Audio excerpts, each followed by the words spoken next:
Run it up, check the scope. Money talk, money mo. Yeah, main crusade. Welcome to the Local Joe Show. So today I got a special guest for you. I'm really excited about this. So Ron is one of the sales listing agents in our office. He's pretty much specifically sticks to listings. He doesn't like to work with buyers that often. So it's great to hear from Ron. He also is, I would consider him an expert in sales. He definitely studies the masters and is very knowledgeable on all the different techniques and different ways to help your buyers or your sellers get from the beginning to the end. So really excited for that. He also has an interesting background that kind of gave him some of his techniques. He was in law enforcement, so we'll hear a little bit about that too. And then the other thing with Ron is he's a coach. So if you're having trouble with your sales, you might just want to get in touch with Ron or get in touch with me, and I'd be able to hook you up with him and see if he can help you improve your game. So really excited about that. As far as what else is going on around Farmington, so it's exciting. The farmers market has opened up. So last weekend was the first weekend, and this weekend was just passed. It's Monday now. Was the second weekend, and it's been great. I went down there over the weekend and checked it out. They got a lot of spring flowers and that type of thing, different plants. So the vegetables obviously aren't in yet, but you can buy your own if you wanted to grow them. So that's exciting. Yeah, and without any more further ado, I think we're just going to go ahead and jump right into my interview with Ron, and then I'll see you guys afterwards. So I'll talk to you soon. Have a great day and enjoy. Hey, everybody, welcome to the Local Joe Show. Today I am joined by my good friend Ron. Ron, thanks for Joe, joining me. good Ron morning to you. Provenzano, member of the Z team here. And Ron has a great background. He's going to tell us a little bit about his background today and about how he joined the team. And then he's also a great coach, and he's one of our coaches in the morning that help us on the morning call. And he's really great at sales and all the different techniques and styles, and very knowledgeable. So, Ron, You're too kind. that probably didn't do you enough justice, actually, for all the knowledge and skills you have. So, I'm blushing. so I thought we'd start talking a little bit about your background, where you're from, and where you're from. Well, I grew up in St. Clair Shores. Okay. Born in Detroit, grew up in St. Clair Shores first 20 years of my life, and then moved around a couple spots, and currently live in Walled Lake, and I've been out here for 7 years. So where did you graduate high school then? Lakeview High School in St. Clair Shores. Okay. And then what did you do after high school? Did you start working right away, or did you go to college, or what did you do? Started working right away, then went into college. Criminal justice was my specialty. It was just my calling in life. Okay. And I ended up going to the Wayne County Sheriff's Department, and I was there for 18 years. Nice. Left to do real estate full time. Okay. And how did you like that? Did you enjoy being a cop, or what? Did I enjoy being a police officer? I'd have to say no. No. No. A lot of stress? No. Just not your thing? It wasn't a fun thing. Yeah. By any means. It was a valuable experience. Wow, you got a gun and a badge. Yeah, you can speed and all that good stuff. And that's fun, but it gets old really quick. Yeah. And that's how I would say it got old really fast. Okay. The thing I think about sometimes is some of those skills that you maybe could have transferred to real estate. So when you talk a lot about the psychological part of selling, and I think there's a lot of common things with the psychological background of trying to figure out why people did crimes and things like that as well, right? Without a doubt, it plays into sales. And what I advocate the most is you ask a question and you don't move on until you get it answered. And I think that's the greatest mistake salespeople make is they ask a question, they gloss over it, they don't get it answered. They get a question answered. A blowback answer. Not theirs. And I think that's the one magic pill I wish I could give everyone in sales. And that's very valuable that carried over from law enforcement. And that's not to mention body language. Right. Where their eye access goes, the hand gestures, the lip compressions, the blink rate, and how those apply to sales. There's definitely an investigation aspect in a listing presentation. So you went over a bunch of little things there, body language and blink rate, all that stuff. So was that stuff you learned at the police academy or through years of experience, or did you actually learn that later and realize that it was just common between the two of them? A bit of both. Yeah. A bit of both. What I learned, say in the academy, definitely transposes very well to sales. Yeah. There's no doubt about it. message discipline, asking the question, reading the body language, playing the man, so to speak, Right. and getting your questions answered, it's very easy to transfer that to a buyer's consultation or a listing presentation, which is Yeah. my favorite. And sometimes I hear you, and it's great because you're very good at making sure people answer your question. I've heard you do it a lot of times in the role playing. Very consistent with just you'll ask the question again, and a lot of people I think are kind of scared to do that sometimes or Yeah. whatever, and they just go on to the next. They just follow them down the rabbit hole instead of getting their question answered. Right? So, all right. So why don't we talk a bit about you said you went from police to real estate? So what made that happen, and why real estate of all the things from police, and how does that work? Oddly enough, I was in Chicago. A friend of mine from the department, hey Jason Pulliam, posted a story. Hey, I helped another home buyer, Okay. and I called him right from Chicago and said, "What? How do you do that? What does that mean?"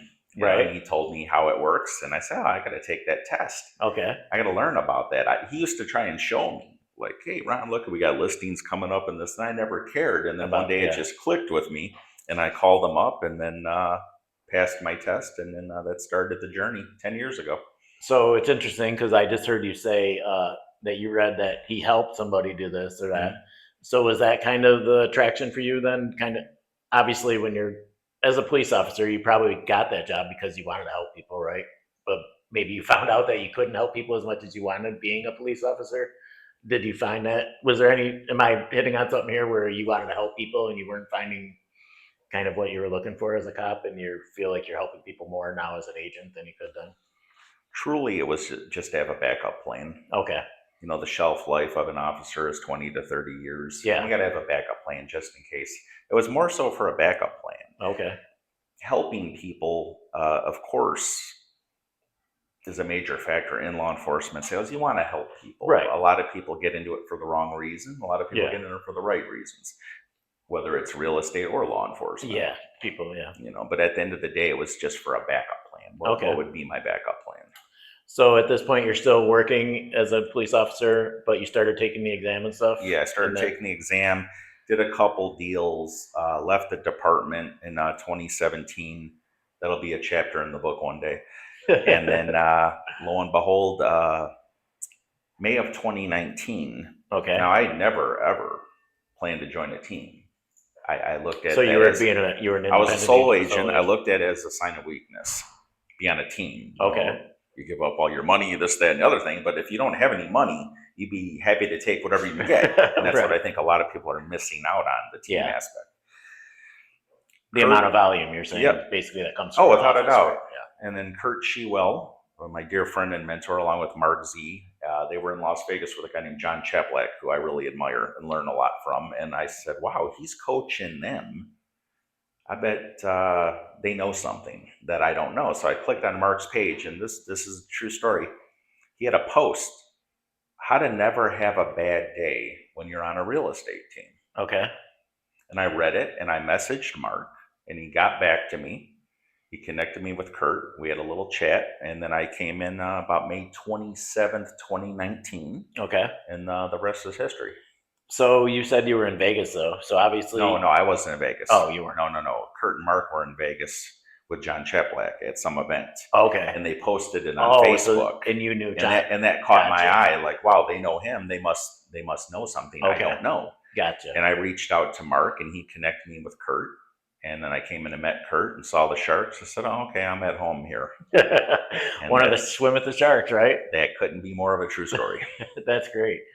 Yeah, Kurt is great. So once you meet Kurt, it's hard not to be impressed with. Guy came out of the womb selling. There's no question.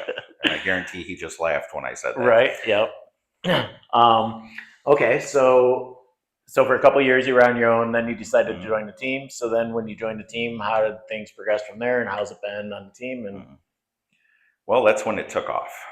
Yeah. It was the right fit at the right time. It was the perfect storm. I came into a system that couldn't be more tailor-made for me. Okay. And my personality and my work ethic and my drive and discipline. It was absolutely lightning in a bottle. Yeah, it is nice here because everybody's here to work hard and does a good job. And you're obviously a detailed or disciplined. That's the word I'm looking for. You get up early. You like to come in early. You're here Oh, every yeah. day.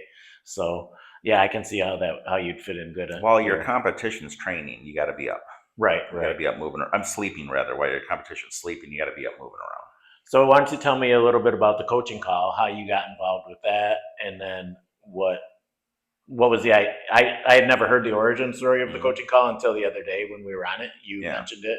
Yeah, So do you want to story, share here a little bit about how that started and what it is now and what it's become? Well, just to give a little more context, in 2019, I was proud to win Rookie of the Year on the team in only 6 months. Nice. Thank you.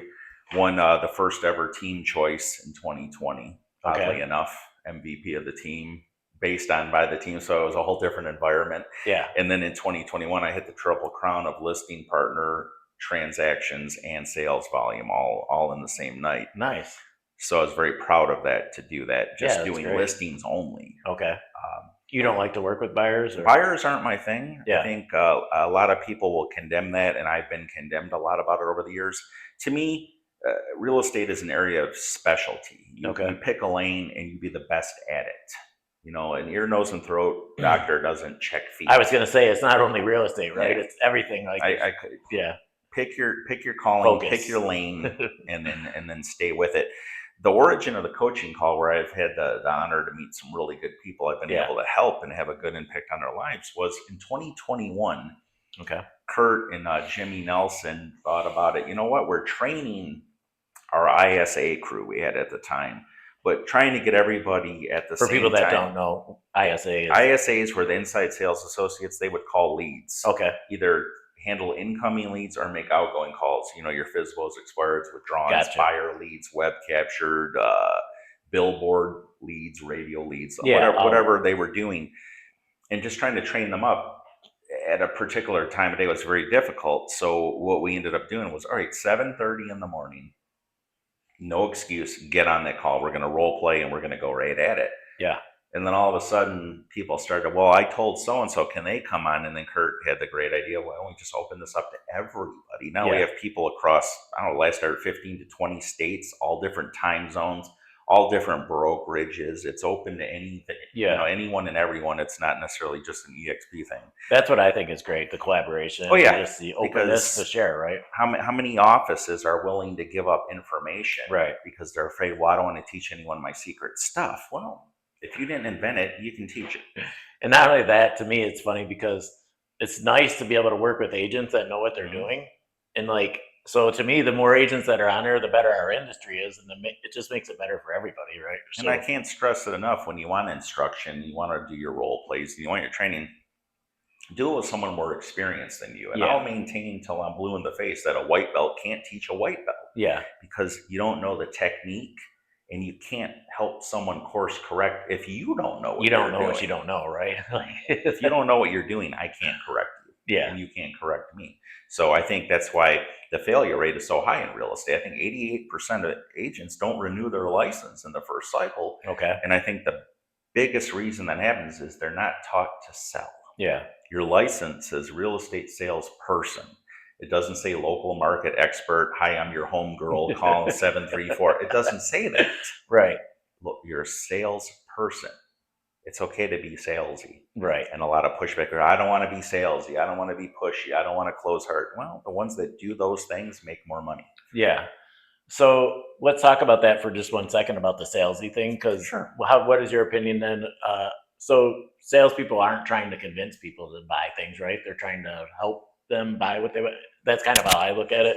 Like, our job is not to convince you that you need something that you don't need. That's what I think a lot of people think sales is, where it's more to help guide them to make the best choice for them. Would you agree with that? Or I think it just comes down to helping them make the right decision. Yeah. I know for a fact when I sit at a table, I'm the very best person on this planet to help them sell their house for more than it's worth. Right.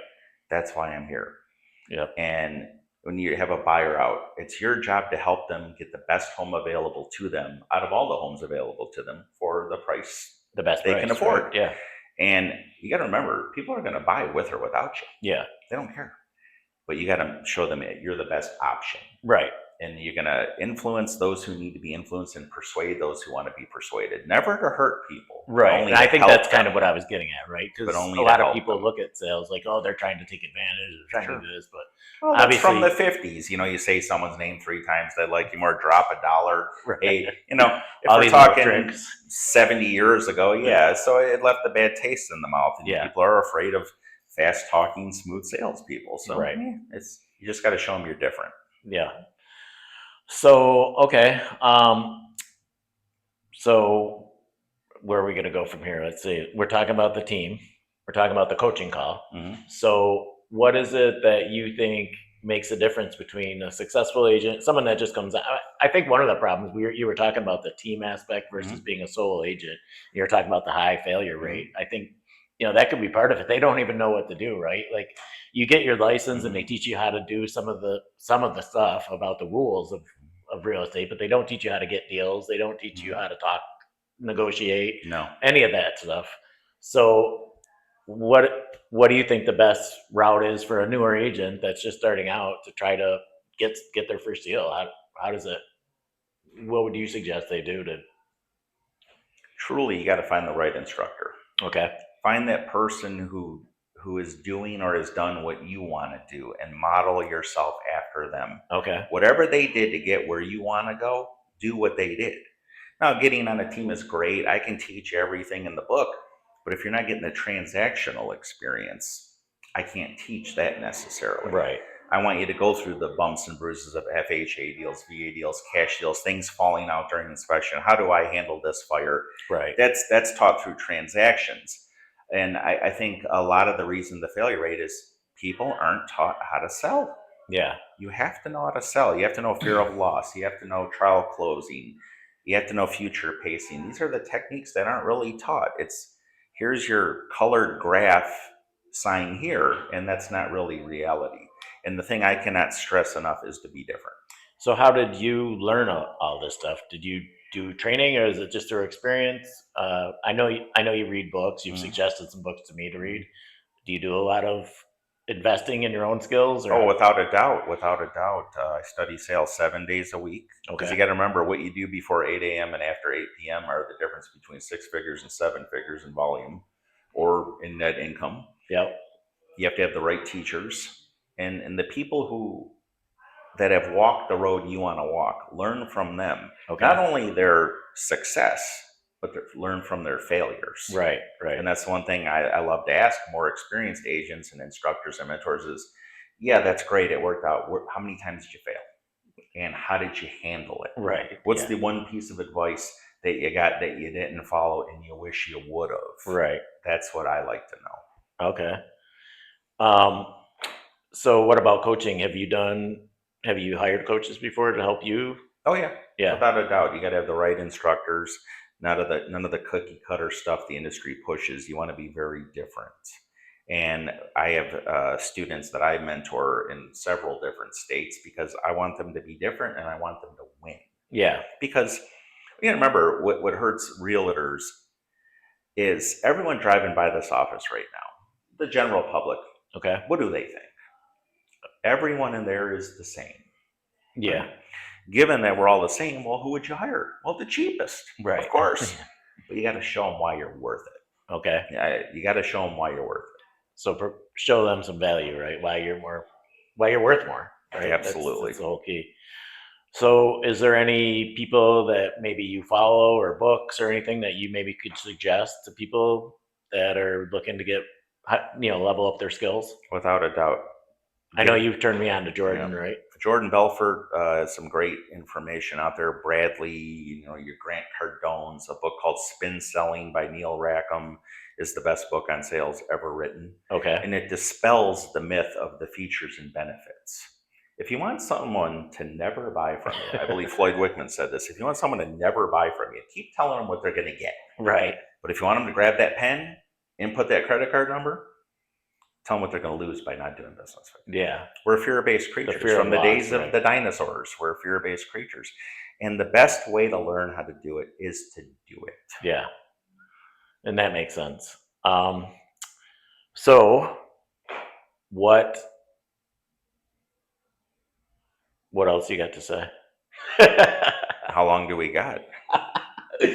Well, like this podcast is for new agents or agents in general. So we're trying to help them up their game. So, like I said, so we talked a little bit about newer agents. What about experienced agents? Experienced agents as well is they're not thinking about making a move Yeah. necessarily. Too many people are, hey, look at this, look at that. No one's hiring you over the color of your business card. There's agents out there, new and old, that need help getting a price adjustment. They need help getting more people in their open house. Yeah. They need to up their conversions and they don't know who to go to. And that's where we come in, especially at the Z team. You have several coaches on hand every day, the 7:30 call, Right. which we should drop in the bottom. There's no reason not to be on there every day of the week, because if you can get one line, just one, that makes you $7,000 for your family. To me, that's worth it. When I get people I don't even know coming up to me at a Christmas party or at this most recent event, said, Ron, I used that thing you said on the call. Oh my God, it worked. I couldn't be happier. And the funny thing is, I don't even know who that guy was, but I was happy that I helped him. Because contribution is everything. Right. It feels good. And honestly, that the coaching call, and I've said it a few times on this podcast before, is I started listening to it a month before I decided to join the team. And it really was what made me want to join the team. And I've listened to it. I don't think I've missed a day since I've started. So I really enjoy it, and I get a lot out of it. And, like you said, you pick up those little things. Just, one of the things I picked up is how to explain the buyer broker agreement to somebody, and our broker kind of gave me some clues on that, and it's great. So I definitely am all in for the coaching call every day. Plus, it's a good way to start your day. Like, you get up at 7:30, you get all that real estate stuff going, and then by 8:30 you're ready to go, and I'm fired up and ready to go. So, and in my experience, what's funny is, even if it hasn't happened to you yet, you'll hear a scenario on there, and then 3 days later it'll happen, and you'll be like, oh my God, they were just talking about that. What did they say do? And then you do it and it works. Right. Because I think the great Al Abdallah has said so many times, there's tens upon tens of thousands of dollars we've spent on coaching on there, and we're on there giving it up for free. Right. Yeah. And people still won't dial in. Right. Whether it's the success barrier, lazy, whatever it may be. Everyone's motivation is fleeting. It disappears when we walk out the door. It's discipline. Right. It's discipline that saves the day. It was funny because I actually told a friend of mine who is a new agent, and I said, hey, you should join the coaching call and listen to it. It's open to everybody. He's at a different brokerage, but and he told me, I'm not getting up that fucking early. And then he said to listen to a bunch of people who should be out selling instead of coaching, right? Yeah. That was his kind of way. And I was just laughing. You can't do anything but laugh at him, right? That's all you can do, because I don't know how many people are sitting at kitchen tables on listing presentations at 7:30 in the morning. But what he really said to you, no offense, was, hey, I don't want it. Right. And we can't want it for everybody. Yeah, exactly. You can't want it for them as much as you'd love to. It doesn't work that way. So you do coaching? I do coaching. I do one-on-one coaching. I sit down, I talk with you or on the phone, and what do you want to achieve? What are you looking to do? I'd like to make sure we're a perfect fit, because I've turned down students before. It's just, what do you want to achieve? And when I hear certain magic words like, I want to do this, I want to take care of my family, I want to take more listings, whatever it may be, and that ignites me, and I get nothing but joy from that. So you like it when people take your advice and twist it around a little bit and do kind of what you tell them to do? That's my favorite, Joe, is when someone asks me for advice and I give it to them, and then they get right on the phone and say the exact opposite. That never ceases to make me my heart full. Yeah, I laugh at that. That's probably why my hair's falling out in record time, because people will ask for advice and then they'll do the opposite. Now, why do they do that, right? That's a whole nother discussion. Yeah, that's right. And then we're getting deep into the psychology thing, right? So I do want to twist it around a little bit, because it seems like you've been focusing a little bit more on agent attraction lately. Do you want to talk about that at all? Just kind of like why you decided to make that shift a little bit, and what is agent attraction? How does that work at EXP? Some people may not be familiar with how it works. To me, it's more of a challenge. Okay. Yes, getting a for sale by owner, getting an expired listing, helping the infamous first-time home buyer get their dream home. Yep. All that's wonderful. But when you can take an agent who's been struggling for 4 years, 5 years, or 5 months, and you can make that dramatic change for them and get them in the right environment. Right. Because environment is everything, and give them the right systems and tools that would actually help them Yeah.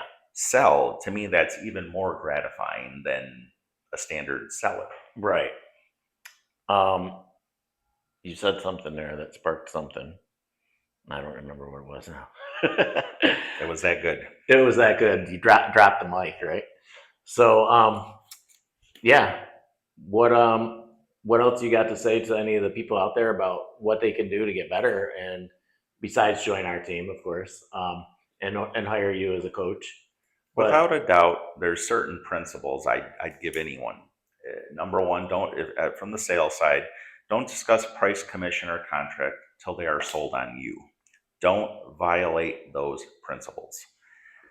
Number two, if you think you're speaking too slow, slow down. okay, This whole business is built on the backbone of what? Communication. right. If You love you're- texting too, right? Texting and emailing have no place in sales whatsoever, other Right. than saying, "Hey, great news, we're past Yeah, inspection." just something simple.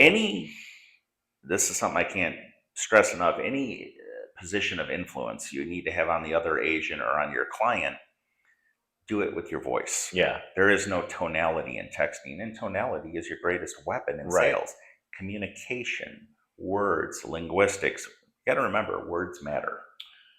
so maybe you could just touch on that a little bit. I'm sure you probably know the stats of how much does tone matter, how much does the body language matter, how much do the words matter. Well, 55% of all impactive language is body language. Okay. And you can say whatever you want and have the strongest front you want. Eventually, remember this, is your authentic self is eventually going to shine through. Right. It can't help but to come out. Yeah. And once you understand that, it's not the words, it's how you say them. But yet, I want you to have the right words to say in every real estate situation. That's what I try to convey to people I teach. Yeah. Is I don't want them to be in any scenario where they don't have the right words to say. Whether it's, I don't want a lockbox, I don't want to overpay for this house, all the agents sound the same, whatever it may be. I want you to have the right words to say in any situation. Basically, what I want to convey to people is I want them to never lose. To your clients, that's what you're saying? Everybody. To everybody, I want yeah. you I to guess, never yeah. lose. Right. And then nobody ever lose. If they don't lose, you don't lose. Everybody's winning, right? That's the whole That's what point. it's all about. Yeah. All right. So you kind of talked about how you focus mostly on listings. So how do you go about getting listings? I'm 100% listings. I like to call for sale by owners, expired listings, canceled listings, and seller leads, whatever we may have. I prefer listings because listings control the market. Yeah. I plant the sign, I handle it. I'm not driving around on a Sunday morning at 9:30 during football season showing houses to tire kickers. Right. No, I'm controlling my day. I'm controlling my time. And bottom line, listing properties is the highest dollars per hour thing you can do Right. in real estate. And it gives you more free time. Yeah. Now, if you want to work 7 days a week, 12 hours a day, driving around in the minivan, you can do that too. And there are people that will never want to do a listing, I've been doing that. but they'll be more than happy to handle buyers. Yeah.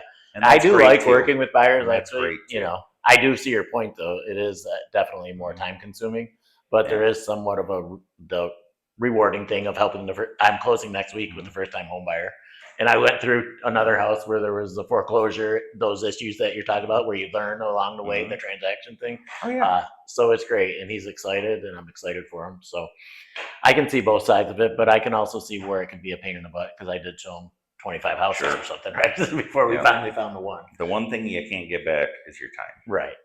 So luckily he's a nice guy, so I enjoyed spending it with him. But my wife probably would have been happy if I would have been home as well. So I can see both sides of that one. So what about you? Are you married or anything? Do you have any kids? I have two daughters, Chloe and Bella. Okay. 27 and 20, and they both have my eyebrows.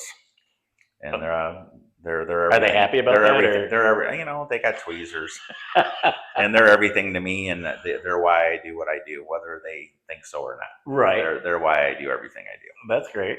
Do they live close by here? Or are you? They're far away, but I see them as much as possible. Well, that's good. And then, and you said you live in the area. I live in Walled Lake. Walled Lake. About 10 minutes Northern from the Oakland office. County? Yes. Tanya from North Jersey, good morning. That's from our coaching call. You're gonna have to join in Yep, to to get hear the that. joke. Yep, we got a lot of fun inside jokes there. So, well, Ron, is there anything else you want to, and kind of advice you want to give to any agents before we cut out of here today? 2 ears, one mouth. Listen, words matter. It's not what you say, it's how you say it. And I cannot stress enough, you focus on selling. Okay. Best advice I can give you. We didn't touch on the straight line sale at all. Do you want to talk about that at all, or not really? Too deep? Well, that's a book by Jordan Belfort, The Way of the Wolf. Yeah. What occurred to him, and I always give proper credit, is that every sale is the same. They all go from left to right. And there's healthy parameters where people will try to take you, and it's up to you to keep them on the line and keep them moving. And we got to remember, all objections are usually a smokescreen for uncertainty. Right. Call me Monday, I need to talk to my wife, things of that nature. All they're saying is, Joe, I don't know who you are or where you're from. Who are you again? Right. That's what they're really saying. But instead of saying that, they're going to say, let me talk to my wife. So Jordan kind of touched on three things, right? Your product, you, Yeah. and your company. And your company. Yeah. So those are kind of the three things that You want to need. champion all three of those things. If you get 100%, for what he calls on all a of them. 10 in a moment. Right. And so, and the way you do that is you're going down a straight line and they try to take you off is It's to your job to put them back on, loop back, and resell the product wherever you're at. You got to go back and resell the product, you and your company. Yeah. And people forget that every sale is the same. Right. And it is. Yeah. Because there's a sale made on every call you make. Well, you're constantly selling yourself anyways, just walking in a room, right? Well, you either sell them on sitting down with you, or they hang up on you and sell you why they're not. Right. That's what you got to remember. All right, Ron. Well, I appreciate your time today. And Sure. If people wanted to get in touch with you for some coaching or anything like that, how would they get in touch with you? Hit me up on Facebook or Instagram at Ron Pro Closes. Ron Pro Closes. My cell number is all over the internet. Hit me up. And if you want to learn how to be different and make sure you never leave a listing appointment empty-handed without a contract, definitely give me a call and I can point you in the right direction. Any negotiations you need to do too? Ron's great with that. I often lean on you for thank you. Going back and forth, so I appreciate your help. So negotiations, it's just a matter of, I don't believe in a win-win for both sides or never split the difference. No, you work for your client. You make sure they win. Well, that is one thing I kind of want to touch on because a lot of agents, I think, mess that up, right? Mm-hmm. They give away too much information. Big time. The whole real estate industry is buyer friendly. Yeah. The buyer can back out after inspection. They don't get the loan. They can back. What about the poor seller? Right. Who had to take their house off the market for 6 weeks only to be left hanging? Yeah. And I think too many agents compromise their clients. Whenever you're asked about your client, their motivation to sell, why are they buying, what are they, always ask yourself, and remember this, is this a material fact that would help or hurt my client if I were to reveal it? Right. And pretty much everything is, right? If the answer is yes, yeah, then you don't say it. And you have a great way of kind of talking about what kind of offers you have, right? Because people, that's one thing as a listing agent, I'm sure you get all the time, like, you got any offers? Oh, what, you know? Oh yeah. It's my favorite question. What's your advice on how to respond to that when someone's asking you, where do I need to be, Ron, to make this happen? Well, that's my favorite question in the world. Where do I need to be when? Because I'll be more than happy to tell you the magic number. But in general, only ask, answer the question that was asked. Don't embellish, don't rattle on, point blank, short, sweet. Don't compromise your clients. You're under no law that says you have to disclose the variables of your offers or anything else to be. It's the condition of the home and when can we hand you the keys. That's the only thing you're obligated to tell them. Right. Anything else, don't compromise your clients. Yeah. I like how you phrase it sometimes is like, I'm not going to discuss any offers besides yours. Yeah. But here's where you need to be. Right? Exactly. That's just a great answer. Yeah. It's not you don't have to show your deck of cards to the other side. Right. And it's not adversarial. I'm just doing what I'm supposed to do, and that's protect my client. I'm trying to work with you to tell you where you need to be, but I'm not going to tell you why you need to be there, right? And then too many agents, they want the other side to get a good deal. Yeah. Instead of protecting their people. Yeah. All right. Well, I think we could hit a lot of stuff today. And if you want to get in touch with Ron, reach out. He'd be happy to help you. And I appreciate your time today, Ron. Joe, you got it, man. Have a good. All right, everybody. That was great. Thank you, Ron. I appreciate you coming down and doing the interview with me and spreading some great knowledge for everybody on how to be a better salesperson. Like I said before, if you wanted to reach Ron or are interested in doing some coaching with him, feel free to just give me a call or DM him directly. Next week, I'm excited. We're going to have our fearless leader here down at the Z team, Mark Z. So I'm excited to have Mark on. I know a little bit about Mark's background, but not everybody does. So we're going to learn about that and what he thinks are important for a real estate professional in today's day and age to focus on and how to get more deals and that type of thing. And then I'm also hoping to pick his brain a little bit about investing. Obviously, Mark has a great portfolio that he's built up over the years, and we're going to hear a little bit about how he's done that and where he's going in the future. So make sure you turn in for that next week. And yeah, that's about it. As far as local Joe to go here, let's see. What is the one thing I would like to leave with you all this week? It's the same thing I leave with you every week, mindset. So to me, it's like one of the most important things that you can do. You can try as hard as you want. If you don't have the right mindset, you're just not going to make it. So just focus on getting your mind right, whatever that means for you, clearing it out, cleaning up. A lot of it is just being overwhelmed by different things you got going on. So cleaning up some of that clutter space, I guess that would be my thought for the week, is just try to get rid of some of those tasks that you just keep putting off that are cluttering up your brain, right? Because you always have these little things that we have to do, and a lot of times we put them off because it's not important or whatever. It's not the main thing that you're working on, but you have these a million little things that are just clogging up all of your brain space. So it's kind of like, I like to think about it kind of like a desktop. You only got so much desk space on your desktop. You can't just have files everywhere that need to be dealt with. Sometimes you just got to go through and just start checking them off, and especially the easy ones. One rule of thumb I like to use is if it takes less than 5 minutes, just take care of it right now. It's a lot easier than trying to set it up for later. So that is my advice for the week, and let's just go with that. And yeah, we'll talk to you guys next week when we have Mark Z on. And I wanted to thank Ron again. Have a great day, everybody. Run it up, check the scope, money talk, money mo. Yeah, main crew say they weed it, kicking down the door. Run it up, check the scope, money talk, money mo. What? Main crew say they weed it, kicking down the